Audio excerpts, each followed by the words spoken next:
saying good morning to the news anchor, chatting online with an old friend that you're probably never going to see again in real life, or scrolling through pictures of your hometown when you're all the way on the other side of the planet. I have always been fascinated by the way technology can make us feel connected, even though in that moment in reality, we are completely alone. Welcome to the Book of a Wednesday, a collection of original scary stories, brought to you from the Strange Universe studio.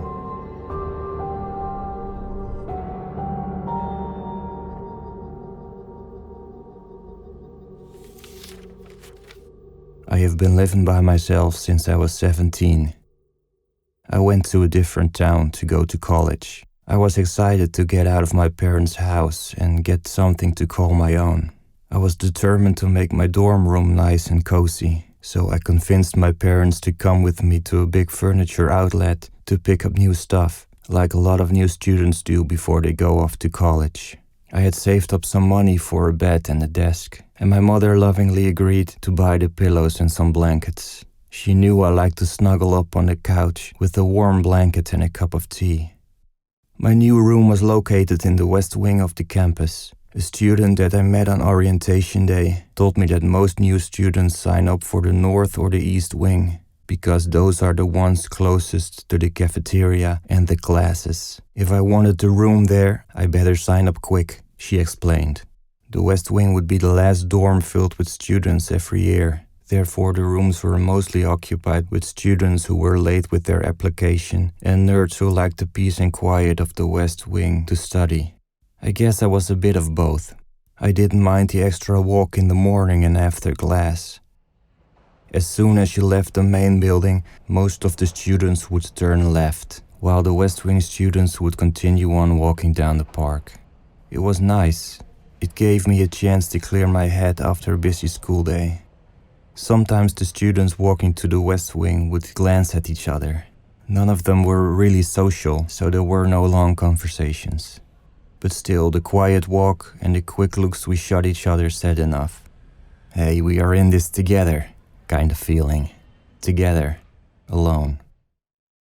My room was not big, but it was enough. My bed was on one side, my desk on the other. The room was no more than 3 meters wide, so my desk chair would barely fit between my bed and my desk. So most of the time I would just get my laptop and books and sit on the bed. When I was done studying for the day, I used to turn on this small TV on the edge of my desk and flip through the channels. I didn't really think I needed the TV, but my dad bought it for me together with the digital TV box as a present, saying I shouldn't be on my laptop all the time. Now I could watch some real content, instead of browsing YouTube for hours and hours in the evening. His words, not mine. The evenings in the West Wing were quiet. The students at this part of the campus would go to bed quite early, or they would study without any music on. Sometimes I could hear footsteps passing my room from someone going outside to smoke a cigarette or get dinner. Other than that, no sounds could be heard. At one point, late at night, during my first week of college, I noticed the red light on the digital TV box turning yellow. And then the number 41 appeared next to the light. Channel 41. I thought I must have sat on the remote, so I moved over on the bed to look. But I didn't. The remote was on the desk next to the TV. I turned off the box. The light turned red, and the number 41 disappeared. In the beginning I didn't think much of it, but it kept happening. Sometimes I would see the red light turning yellow in the corner of my eye when I was reading. Sometimes I was fast asleep and I didn't notice the box turning on until I woke up in the morning. It was always late at night, and it was always channel 41. I asked my dad what it could be, but he said that it was hard to figure out over the phone. The best thing to do was just to ignore it, or if it was really getting out of hand, he explained to me, I could just unplug the box, but then I would have to reinstall it whenever I wanted to watch TV. I decided to just leave it like it was.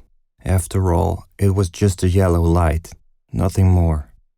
At the end of my first semester, I was tired and really looking forward to some rest. I just had 2 more exams to go before the big break, as the students like to call it. But my energy was running low.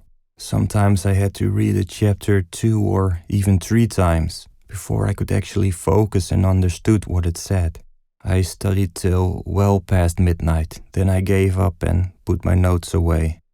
I noticed the box had turned itself on again. The yellow light, the number 41. I started getting curious about the channel. Why would it always turn to this particular one? I decided to turn on the TV as well. I had kind of expected there to be a program, but channel 41 was your typical static and white noise. There was no sound though. I stared at the TV screen for a while. The moving black and white dots had a strangely calming effect. I had refused to give in to my tiredness, but looking at the static, it was impossible to ignore any longer. While I lay my head on the pillow just to rest for a second, I fell asleep. People laughing and music woke me up.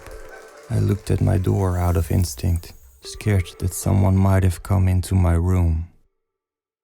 There is no one there. I had to squint my eyes to look at the bright TV on the edge of my desk. I could hear an audience laughing and screaming. I saw people in strange white costumes. They were running. It freaked the hell out of me. For a few seconds I didn't know what it was or what happened. But then I remembered I left the TV on. I sat up in bed and quickly turned down the volume, in worry that someone might knock on my door, complaining about the noises coming from my room in the middle of the night. But no one came knocking. As I sat there, sleep drunk on my bed, I slowly started to get a grasp on what I was watching. It was some sort of Asian game show. People were trying to get through a swamp-like area. The ones who reached the boat on the other side had to try to climb in and pedal towards the building a bit further up. The building was protected by guards with big water guns standing in high guard tower-like structures on each side of the building. But just getting into the boats was hard enough for the participants. They seemed to be wearing some kind of fat suit under their bright-colored overalls. People kept falling out of the boats, or the boats would flip completely around when they were trying to climb in. The laughter of the audience watching as the participants tried to get into the boats, watching as the participants tried their best to cross the water in the small boats, was meant as a comedy booster, telling the people who are watching that this is supposed to be funny. For me, however, sitting there in the middle of the night, it had the opposite effect. It came across as creepy. A loud noise woke me up. A sound in the hallway startled me. I looked at my door, away from the TV.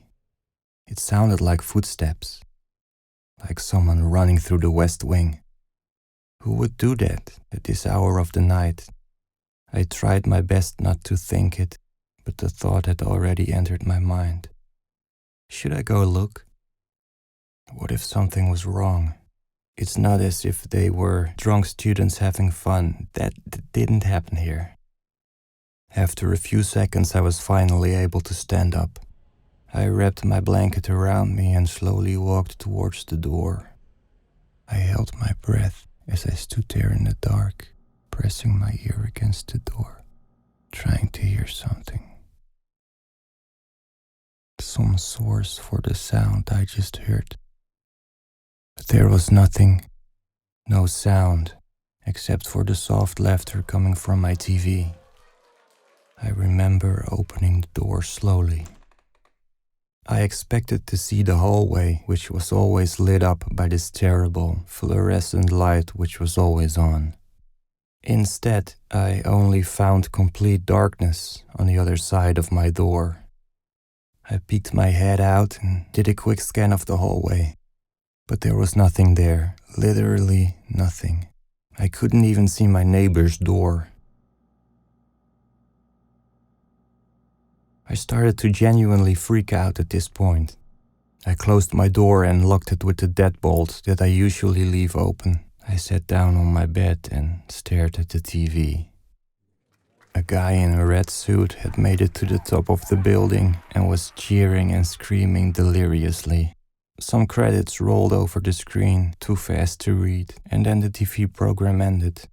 But instead of the expected commercial break or the start of a new program, the channel showed static again. I must have stared at the screen for a good 10, 15 minutes before I shut it off. The next day I reported to the janitor's office that the lights in the West Wing were off last night. The janitor sighed as he looked at me. I know, I'll take a look, but I can't promise anything, kid. In the following days, Channel 41 kept showing up on my TV box in the middle of the night, and sometimes when I was awake, I could hear the footsteps of someone running through the West Wing.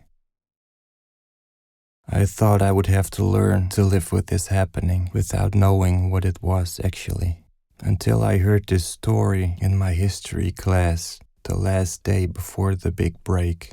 The professor noticed that some students in the class were making plans for the big break stunt, and she decided to address it. She told us that she was sure that we had all heard the rumors about a girl in the West Wing. Apparently, there was a program some years ago where some students would participate in an exchange program with some schools from all over the world. Some students went there, and some students came here. There was this one girl from the school in Macau, China, who had signed up for the program. She was the only one from that school who wanted to come here, and no students from our school had signed up to go to her school. So at first the school denied her application. But during the first semester of the exchange, a guy from France had a small car accident and went back to his country, freeing up an extra spot in the program. The school decided to invite the girl from Macau.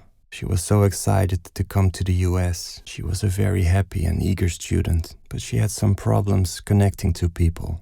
She had missed the whole exchange introduction program, where most of the friendship between exchange students were formed, and she was the only one from her school to come here. That made her the outsider. She didn't fit in. Her days were spent going to class and locking herself up in her room to study. When Halloween came around, some of the North Wing students decided to play a prank on the West Wing students. In the middle of the night, they unscrewed all the lights in the hallway, including the green exit signs. Once all the lights were out, they started banging their wooden spoons on pots and pans and scream at the top of their lungs, "Fire! Fire!" The West Wing students came running out of their rooms in pajamas, others almost naked. Some had grabbed the blanket from their bed and thrown it on as a cape, so they would not feel so exposed.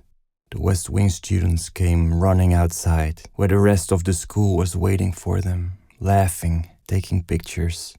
Once everyone was outside, the plan was to close the entrance to the West Wing, so none of the students could go back inside for the rest of the night.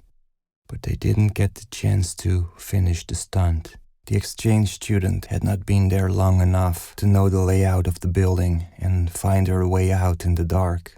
Scared and unsure of what was happening, she left her room and ran down the hallway as fast as she could. She didn't know where the stairs were exactly, so she ran full speed until all of a sudden there was no more floor beneath her feet. She fell towards her death. The coroner said she broke her neck on impact. She was gone instantly, and there was nothing anyone could have done. But that last part was not completely true, of course. Someone should have thought about the consequences that a prank like this could have, but no one did. Kids can be cruel. She died on the other side of the world, not sure what was going on, afraid, and most of all, alone. Silence filled the auditorium after the history professor was done with her story. I was not able to focus my attention for the rest of the class. That afternoon, the students pulled a fairly innocent prank on the teachers by duct taping the door shut to the teacher's lounge. I finished my last exams and packed my bags, excited to go home and see my mom and dad again.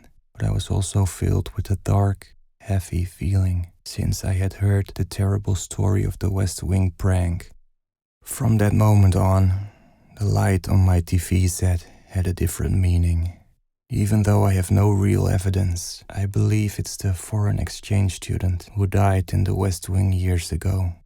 I think she was just scared and alone, far away from home. She just likes something to watch. I never told anyone what happened. And when my dad asked about it when I came home for the holidays, I said it stopped after I reinstalled the digital TV box. That was a lie. It kept happening. Every night.